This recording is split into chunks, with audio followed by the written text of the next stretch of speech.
김수진과 김미진은 일란성 쌍둥이였다. 얼굴이 똑같았다. 목소리도 같았다. 키도 같고 걸음걸이도 같았다. 하지만 성격은 정반대였다. 수진은 착하고 순수했다. 항상 남을 먼저 생각했다. 웃는 얼굴이 따뜻했다. 미진은 교활하고 욕심이 많았다. 자기만 생각했다. 겉으로는 웃지만 속으로는 계산했다. 어렸을 때부터 그랬다. 수진의 장난감을 빼앗고 수진의 친구를 가로채고 수진의 상을 훔쳤다. 부모님은 몰랐다. 미진은 부모님 앞에서만 착한 척했다. 오늘은 수진의 결혼식이었다. 인생에서 가장 행복한 날이어야 했다. 신랑은 재벌 3세 박준서였다. 잘생기고 능력 있고 다정한 남자였다. 3년을 연애해서 결혼까지 왔다. 수진은 준서를 진심으로 사랑했다. 준서도 수진을 사랑했다. 아니 적어도 수진은 그렇게 믿었다. 결혼식장은 화려했다. 하얀 장미가 가득했다. 하객들이 축하해줬다. 수진은 웨딩드레스를 입고 행복하게 웃었다. 준서도 수진을 보며 환하게 웃었다. 완벽한 결혼식이었다. 하지만 미진은 그 모습을 보며 질투했다. 왜 언니만 행복해? 나는 왜 이런 남자 못 만나? 미진의 마음속에 어두운 계획이 싹 텄다. 피로연이 끝났다. 신혼부부는 호텔 신혼방으로 갔다. 최고급 스위트룸이었다. 장미 꽃잎이 침대에 깔려 있었다. 샴페인이 준비되어 있었다. 낭만적이었다. 준서가 말했다. 수진아 샤워 먼저 하고 올게. 잠깐만 기다려. 수진은 고개를 끄덕였다. 준서는 욕실로 들어갔다. 물소리가 들렸다. 수진은 창밖을 보며 행복을 느꼈다. 드디어 준서와 결혼했다. 이제 평생 함께 살 거야. 그때였다. 방문이 조용히 열렸다. 미진이 몰래 들어왔다. 미진은 호텔 직원 옷을 입고 있었다. 아무도 의심하지 않았다. 수진에게 다가갔다. 수진은 놀라 돌아봤다. 미진아? 너 왜 여기 있어? 미진은 웃으며 속삭였다. 언니, 미안해. 정말 미안해. 하지만 나도 행복하고 싶어. 그리고 갑자기 수진의 목을 졸랐다. 수진은 깜짝 놀라 저항했다. 하지만 미진은 힘이 셌다. 평소에 운동을 많이 했다. 수진은 숨이 막혔다. 미진아 제발 그만해. 하지만 미진은 멈추지 않았다. 수진의 눈이 감겼다. 의식을 잃었다. 미진은 언니를 옷장에 숨겼다. 조심스럽게 문을 닫았다. 그리고 재빨리 언니의 웨딩드레스를 벗겼다. 자신이 입었다. 사이즈가 똑같았다. 거울을 봤다. 완벽했다. 똑같은 얼굴, 똑같은 목소리, 똑같은 드레스. 준서는 절대 알아차리지 못할 것이었다. 미진은 침대에 앉아 기다렸다. 심장이 빠르게 뛰었다. 곧 준서가 나올 거야. 그럼 나는 수진이 되는 거야. 욕실 문이 열렸다. 준서가 목욕 가운을 입고 나왔다. 머리에서 물이 뚝뚝 떨어졌다. 잘생긴 얼굴이었다. 자기야, 오래 기다렸어? 미진은 수진의 목소리를 완벽하게 흉내냈다. 응, 여보. 괜찮아. 준서는 의심 없이 미진에게 다가왔다. 미진을 안았다. 수진인 줄 알고 미진은 속으로 웃었다. 성공했어. 이제 나는 박준서 아내야. 그날 밤 미진은 준서와 첫날 밤을 보냈다. 수진 대신에. 준서는 전혀 눈치채지 못했다. 완벽한 범죄였다. 다음날 아침이 밝았다. 준서는 회사에 갔다. 신혼이지만 중요한 회의가 있었다. 미진은 준서를 배웅했다. 잘 다녀와 여보. 준서가 떠나자 미진은 옷장을 열었다. 수진이 깨어나고 있었다. 수진은 혼란스러워했다. 여기가 어디야? 무슨 일이야? 미진은 차갑게 웃었다. 언니 일어났어. 수진은 상황을 이해했다. 경악했다. 미진아, 이게 무슨 짓이야? 미진은 태연하게 말했다. 언니 이제 내가 박준서 부인이야. 언니는 조용히 사라져줘. 수지는 울며 애원했다. 제발 준서 돌려줘. 내가 3년을 사랑한 사람이야. 우리 함께한 추억이 얼마나 많은데. 하지만 미지는 비웃었다. 이미 늦었어 언니. 나는 어젯밤 준서와 잤어. 이제 나는 진짜 박준서 아내야. 법적으로도 나야. 수지는 경찰에 신고하려 했다. 핸드폰을 꺼냈다. 하지만 미진이 재빨리 빼앗았다. 미진이 냉정하게 말했다. 신고해봐. 누가 믿겠어? 우리 얼굴 똑같잖아. 준서는 내가 수진인 줄 알아. 언니가 미친 사람 취급받을 거야. 수지는 절망했다. 미진은 경호원을 불렀다. 이 사람 내보내세요. 불법 침입자예요. 경호원들이 수진을 끌고 나갔다. 수진은 소리쳤다. 나는 진짜 수진이야. 저 사람이 가짜야. 하지만 아무도 믿지 않았다. 수진은 호텔 밖으로 쫓겨났다. 갈 곳이 없었다. 돈도 없었다. 가방도 핸드폰도 없었다. 그저 결혼식 때 입었던 옷만 입고 있었다. 겨우 친구 집을 찾아갔다. 대학 때 친구 은주였다. 은주는 놀라며 문을 열었다. 수진아, 무슨 일이야? 왜 이렇게 늦게 왔어? 수진은 모든 것을 털어놨다. 동생이 나를 대신해서 결혼했어. 준서를 빼앗겼어. 결혼식 날 나를 기절시키고 준서와 잤어. 은주는 믿기 어렵다는 표정이었다. 그게 말이 돼? 미진이가 그럴 사람이 아닌데. 그럼 경찰에 신고해야지. 수지는 고개를 저었다. 누가 믿어줄까?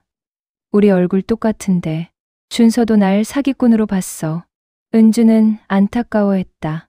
일단 여기서 쉬어. 우리 천천히 방법을 찾아보자. 며칠 후 수지는 용기를 냈다. 준서를 만나야 했다. 직접 설명해야 했다. 준서 회사 앞에서 기다렸다. 퇴근 시간이었다. 준서가 나왔다. 수지는 달려갔다. 준서야. 나야 수진이. 제발 내 말 좀 들어봐. 준서는 놀란 표정을 지었다. 뭐야? 당신 누구야? 또 왔어. 수지는 절규했다. 나야. 네 진짜 아내. 결혼한 사람은 내 동생 미진이야. 우리 기억나지 않아? 첫 만남. 첫 데이트. 첫 키스. 모두 나랑 한 거야. 준서는 당황했다. 경원이 수진을 막았다. 준서는 수진을 보며 말했다. 당신 정신 이상자야? 내 아내는 집에 있어. 매일 아침 같이 밥 먹고 같이 자. 당신은 사기꾼이야. 더 이상 나타나면 경찰 부를 거야. 수진은 무너졌다. 준서는 미진을 수진으로 완전히 믿고 있었다. 쌍둥이였기에 가능한 일이었다. 수진은 친정 부모라도 찾아가야 했다. 부모님은 믿어주실 거야. 나를 키운 부모님인데. 부모님 집을 찾아갔다. 초인종을 눌렀다. 엄마가 문을 열었다. 그런데 미진이 옆에 있었다. 미진은 벌써 집에 와 있었다. 수진은 외쳤다. 엄마. 나 수진이야. 저 사람은 미진이야. 미진이가 나를 대신해서 결혼했어. 하지만 엄마는 수진을 이상하게 쳐다봤다. 미진이 먼저 말했다. 엄마. 저 사람 또 왔어요. 언니. 사칭하는 사기꾼이에요. 정신병원에 신고해야 할 것 같아요. 수지는 경악했다. 엄마, 아빠, 나야. 진짜 수진이야.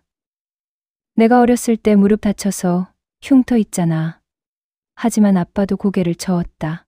수진이는 저기 있잖아. 당신은 누구야? 우리 딸 사칭하지 마. 수지는 쫓겨났다. 부모님도 속았다. 미진이 결혼 후 자주 집에 와서 수진 행세를 했기 때문이었다. 수지는 모든 것을 잃었다. 남편, 가족, 정체성, 인생까지. 미진은 완벽하게 수진이 되었다. 아무도 의심하지 않았다. 수지는 길거리에 주저앉아 울었다. 어떻게 해야 하지? 어떻게 내 인생을 되찾지?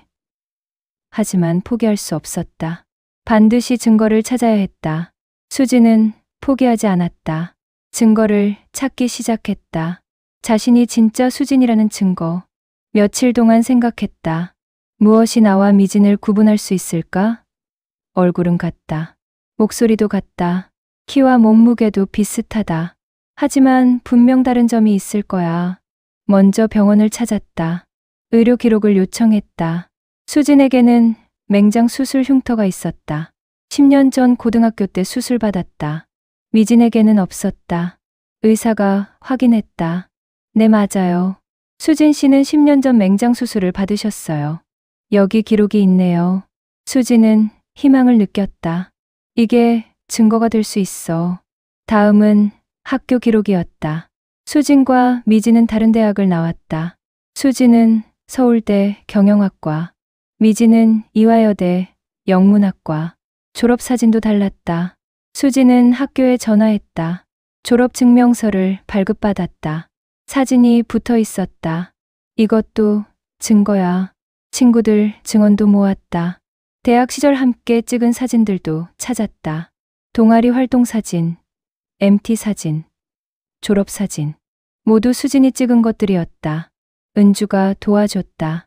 우리 대학 친구들한테 연락해 볼게. 다들 증언해 줄 거야. 수진은 준서와의 추억도 정리했다. 3년 동안의 데이트 기록, 카페에서 찍은 사진, 여행 갔을 때 사진, 문자 메시지 기록. 모두 수진의 핸드폰에 있었다. 아니, 있었어야 했다. 하지만 핸드폰을 미진이 빼앗았다. 괜찮다. 클라우드에 백업이 되어 있었다. 은주 핸드폰으로 로그인했다. 모든 사진이 있었다. 문자 메시지도 복구했다. 준서와 나눈 대화들, 사랑한다는 말들, 데이트 약속들, 모두 증거였다. 수진은 모든 증거를 모았다. 그리고 변호사를 찾았다. 법률 상담을 받았다. 변호사는 이야기를 듣고 경악했다. 이건 신분 도용입니다. 사기죄입니다. 결혼 사기까지 해당됩니다. 고소할 수 있어요. 증거도 충분합니다. 수진은 미진을 고소했다. 사기, 신분 도용, 결혼 사기, 폭행, 감금까지. 고소장을 제출했다. 경찰이 수사를 시작하자 미진은 처음엔 발뺌했다. 저 사람이 미친 거예요. 제가 진짜 수진이에요. 저 사람은 동생 미진이에요. 하지만 증거가 쌓이자 당황했다. 맹장 수술 흉터가 결정적이었다. 경찰이 미진을 병원에 데려가 확인했다. 옷을 벗겨 배를 확인했다. 미진에게는 흉터가 없었다. 깨끗한 배였다. 경찰이 물었다. 당신 맹장 수술 받은 적 없죠? 미진은 당황했다. 그러니까. 경찰이 다그쳤다. 수진 씨는 10년 전 맹장 수술을 받았습니다. 의료 기록이 있습니다. 당신에게 흉터가 없다는 건 당신이 수진 씨가 아니라는 증거입니다. 미진은 붙잡혔다. 준서도 진실을 알게 됐다. 경찰이 준서를 불러 설명했다. 당신 아내는 수진 씨가 아니라 쌍둥이 동생 미진 씨입니다. 결혼식 당일 바꿔치기 한 겁니다. 준서는 충격에 빠졌다. 그럼 내가 1년 동안 같이 산 사람이 가짜였다고? 경찰은 고개를 끄덕였다. 진짜 수진 씨는 따로 있습니다. 만나보시겠습니까? 준서는 수진을 만났다. 경찰서 조사실이었다. 둘은 마주 보며 울었다. 준서가 먼저 말했다. 미안해. 내가 못 알아봐서. 정말 미안해. 수진은 고개를 저었다. 아니야. 얼굴이 똑같으니까 모를 수 있어. 미진이 나쁜 거야. 내 잘못이 아니야. 준서는 수진의 손을 잡았다. 우리 어떻게 해야 하지? 수진은 눈물을 닦았다. 일단 미진을 처벌받게 해야 해. 그 다음에 생각하자. 재판이 시작됐다. 법정은 사람들로 가득 찼다. 언론에서도 관심을 보였다. 쌍둥이 바꿔치기 사건은 화제가 됐다. 미진은 피고석에 앉았다. 창백한 얼굴이었다. 수진은 방청석에 앉았다. 준서가 옆에 있었다. 검사는 엄벌을 요구했다. 피고는 쌍둥이 언니의 결혼식 날 언니를 기절시키고 대신 결혼했습니다. 1년 동안 언니 행세를 하며 살았습니다. 이는 사기, 신분 도용, 폭행, 감금 등 여러 죄에 해당합니다. 피해자의 인생을 통째로 빼앗으려 한 중대한 범죄입니다. 엄중히 처벌해야 합니다. 미진의 변호사는 선처를 호소했다. 피고는 언니를 질투한 겁니다. 정신적으로 불안정했습니다. 충동적인 범행이었습니다. 피고도 반성하고 있습니다. 관대한 처분을 부탁드립니다. 하지만 수지는 증인으로 서서 말했다. 목소리가 떨렸지만 또렷했다. 동생은 어렸을 때부터 제 것을 빼앗았어요. 장난감, 옷, 친구, 상까지. 이번에는 제 남편까지 빼앗으려 했어요. 이건 계획적이었어요. 충동적인 게 아니에요.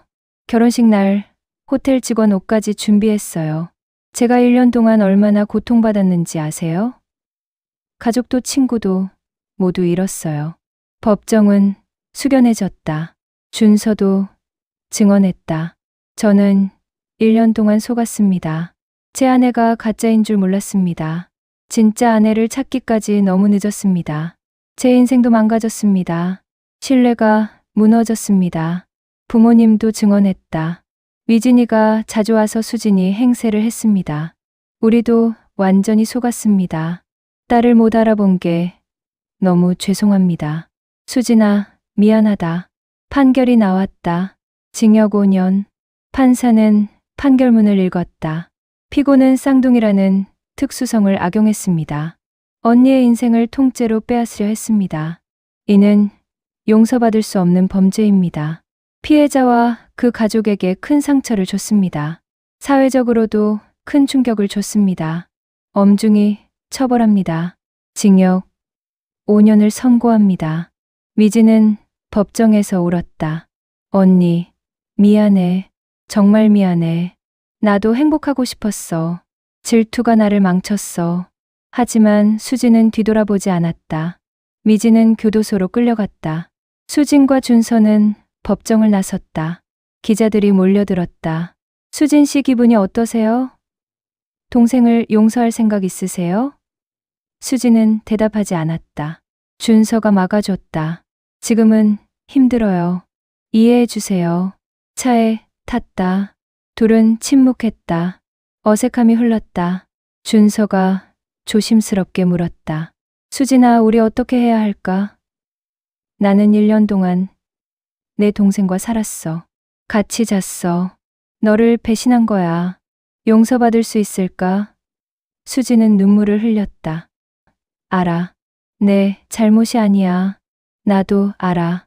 하지만 나도 모르겠어. 시간이 필요해. 생각할 시간이. 6개월이 흘렀다. 수진과 준서는 상담 치료를 받았다. 트라우마가 심했다. 준서는 죄책감에 시달렸다. 수진은 배신감과 분노로 힘들어했다. 상담사가 도와줬다. 이건 두 분 잘못이 아닙니다. 미진 씨가 잘못한 겁니다. 두 분은 피해자예요. 서로를 탓하지 마세요. 하지만 쉽지 않았다. 준서는 자책했다. 어떻게 내 아내도 못 알아봤을까? 1년이나 같이 살았는데. 수지는 상처받았다. 준서가 미진과 함께한 시간들, 그 추억들, 모두 가짜였지만 준서에겐 진짜였다. 하지만 시간이 지나며 조금씩 나아졌다. 수지는 준서를 이해하려 했다. 준서도 피해자야. 미진이 너무 완벽하게 나를 흉내냈어. 준서는 수진을 위로했다. 수진아, 나는 너를 사랑해. 3년 전에도 지금도 그건 변함없어. 수진아, 우리 처음부터 다시 시작하자. 진짜 우리의 시작을. 수진은 준서를 봤다. 정말 할 수 있을까? 준서는 수진의 손을 잡았다. 할 수 있어. 우리 사랑했잖아. 그 사랑은 진짜였어. 미진이 그걸 빼앗을 순 없어. 둘은 다시 데이트를 시작했다. 처음 만났을 때처럼 영화 보고 밥 먹고 산책했다. 처음엔 어색했다. 하지만 점점 편해졌다. 웃음도 나왔다. 조금씩 예전의 감정을 되찾았다. 1년 후 둘은 다시 결혼식을 올렸다. 이번엔 진짜였다. 작은 결혼식이었다. 가까운 친구들만 초대했다. 화려하지 않았다. 소박했다. 하지만 진심이 담겼다. 수진은 웨딩드레스를 입고 준서를 봤다. 준서도 수진을 봤다. 두 사람은 웃었다. 눈물도 흘렸다. 행복한 눈물이었다. 신부 입장 음악이 흘렀다. 수진은 천천히 걸었다. 준서가 기다리고 있었다. 이번에는 확실했다. 진짜 수진이었다. 진짜 사랑이었다. 결혼 서약을 했다. 나 박준서는 김수진을 아내로 맞이합니다. 기쁠 때나 슬플 때나 평생 사랑하겠습니다. 수진도 서약했다. 나 김수진은 박준서를 남편으로 맞이합니다. 한 번 빼앗겼지만 다시 찾았습니다. 이제는 놓치지 않겠습니다. 영원히 사랑하겠습니다. 하객들이 박수를 쳤다. 둘은 키스했다. 진짜 키스였다. 행복한 키스였다. 피로연에서 친구 은주가 물었다. 동생 미지는 어떻게 됐어? 수지는 잠시 망설이다 말했다. 교도소에 있어. 5년 형을 받았어. 면회는 안 가. 아직은 용서 못해. 언젠가는 용서할 수 있을까? 잘 모르겠어. 준서가 수진의 손을 잡았다. 괜찮아. 천천히 하자. 우리에게 시간은 많아. 서두를 필요 없어. 수진은 고개를 끄덕였다. 응, 고마워. 당신이 있어서. 둘은 신혼여행을 떠났다. 제주도였다. 3년 전 처음 여행 갔던 곳이었다. 추억의 장소였다. 바닷가를 걸었다. 손을 잡고 석양을 봤다. 아름다웠다. 준서가 말했다. 수진아 행복해? 수진은 웃으며 대답했다. 응, 정말 행복해. 이제 진짜 우리 인생이야. 둘은 포옹했다. 파도 소리가 들렸다. 새들이 날았다. 햇살이 따뜻했다. 수진은 생각했다. 힘든 시간이었어. 모든 걸 잃을 뻔했어. 하지만 이겨냈고 되찾았어. 이제 행복할 거야. 준서와 함께 평생. 에필로그. 3년 후 수진은 배가 불러 있었다. 임신 8개월이었다. 준서가 옆에서 배를 쓰다듬었다. 우리 딸 곧 만나겠네. 수진은 미소 지었다. 응, 기대돼. 문득 수진이 말했다. 준서야, 오늘 미진이 면회 가볼까? 준서는 놀랐다. 정말? 수진은 고개를 끄덕였다. 응, 이제 용서할 때가 된 것 같아. 교도소 면회실. 미진이 앉아 있었다. 많이 야위었다. 수진을 보자 눈물을 흘렸다. 언니, 수진은 조용히 말했다. 미진아, 나 행복해. 우리 딸도 곧 태어나. 너도 출소하면 행복 찾길 바래. 미진은 고개를 숙였다. 언니, 정말 미안해. 행복해줘서 고마워. 수진과 준서는 교도소를 나섰다. 햇살이 따뜻했다. 준서가 물었다. 후회 안 해? 수진은 웃으며 대답했다. 응, 이제 진짜 내려놓을 수 있을 것 같아.